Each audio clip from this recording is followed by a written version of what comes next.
Assalamualaikum warahmatullahi wabarakatuh. Salam sejahtera bagi kita sekalian. Berjumpa lagi dengan saya Dewinda. Pada edisi kali ini kita akan membahas tentang written communication atau komunikasi tertulis. Pertama-tama mari kita bersyukur atas nafas hidup yang senantiasa Tuhan anugerahkan dalam kehidupan kita hingga saat ini. Ibu dosen yang saya hormati dan teman-teman yang saya banggakan, semoga kita semua tetap dalam keadaan sehat, kuat dan semangat berada di rumah saja untuk menghadapi dan melawan virus COVID-19. Berbicara tentang COVID-19, pada kesempatan ini saya ingin mengajak kita semua untuk melihat satu isu atau satu topik yang sedang hangat diperbincangkan mengenai salah satu dampak dari wabah COVID-19 itu sendiri. Apakah itu? Mari kita simak video berikut ini. Kalau kemudian sejumlah aktivis pegiat anti korupsi curiga, kebijakan membebaskan napi koruptor ini hanyalah akal-akalan saja. Sudah beberapa kali Kementerian Hukum dan HAM berupaya untuk meringankan hukuman koruptor lewat revisi peraturan perundang-undangan.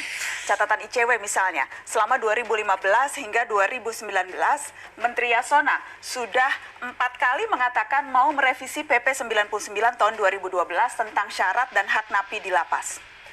Jadi tidak heran kalau ada yang berpikir bahwa rencana pembebasan napi koruptor ini sekedar memanfaatkan isu COVID-19 untuk memuluskan keinginan lama, mempermudah remisi bagi koruptor. Jadi, Pak Menteri yang terhormat, supaya kita tidak curiga macam-macam, coba dibuka dulu ke publik narapidana kasus korupsi apa dan di mana yang menempati sel berdesak-desakan seperti napi umum pencuri ayam yang bahkan harus tidurnya bergantian. Oh ya, sekalian, kalau memang mau cek lapas koruptor, titip cek lagi sel Papa Setia Novanto dan kawan-kawannya di Sukamiskin. Lagi di sel nonton Netflix atau lagi pelesiran makan di warung Padang ya? Video tadi adalah potongan video yang saya kutip dari narasi Mbak Najwa Shihab di akun YouTube-nya.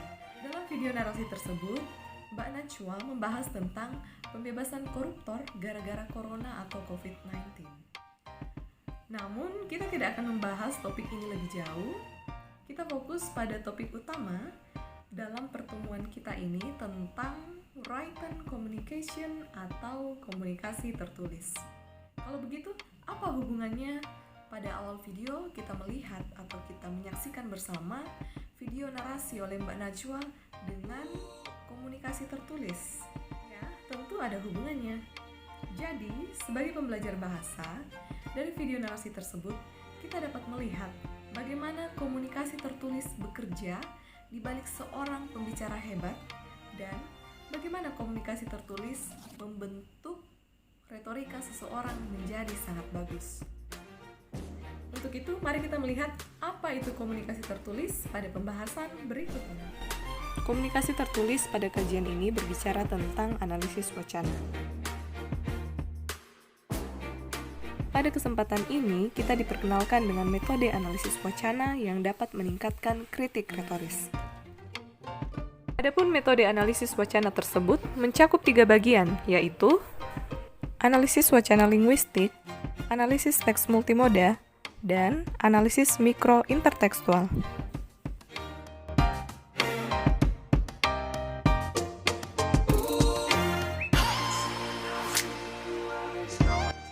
Dalam analisis wacana linguistik, bahasa merupakan simbol yang dipandang sebagai sumber daya semiotik sosial. Selain itu, bahasa digunakan untuk menyatakan makna dalam situasi tertentu dan untuk retorika dengan tujuan tertentu.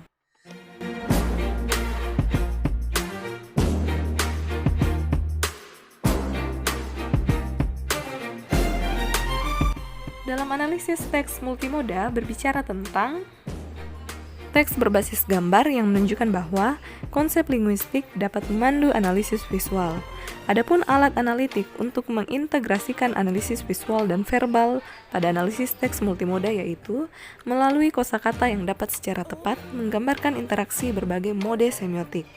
Serta dalam analisis teks multimoda kita dapat menjumpai 2 pendekatan, yaitu pertama melalui gambar dan kedua intersemiotik.